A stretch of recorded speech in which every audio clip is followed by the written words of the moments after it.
yote Kenya Kwanza inaongea ni kitu moja, mashida ya watu mashinani.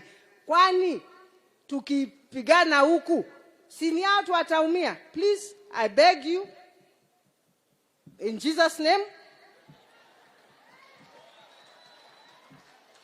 tumalize hii maneno na kila mtu akae kwake,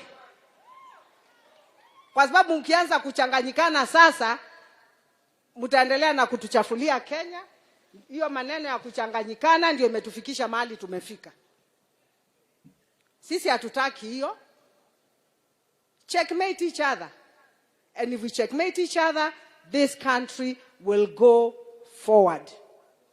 We are politicians, they are politicians. Mheshimiwa Rais unatujua, na ungefika hapo if you did not have any wisdom and knowledge. With your deputy, tumieni yenu muendeshe nchi ya Kenya. Sisi tutawaombea.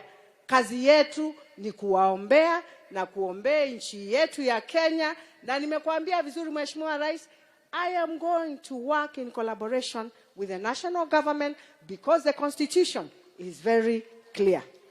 And me, I follow the law.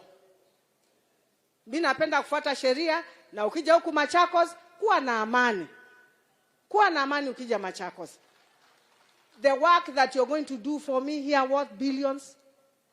I just want to thank you. Na sitaki kuongea kwa sababu tumeongea na wewe hapa na najua utaongea.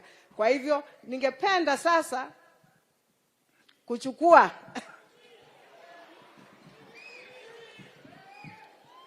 hii nafasi kumwalika Deputy President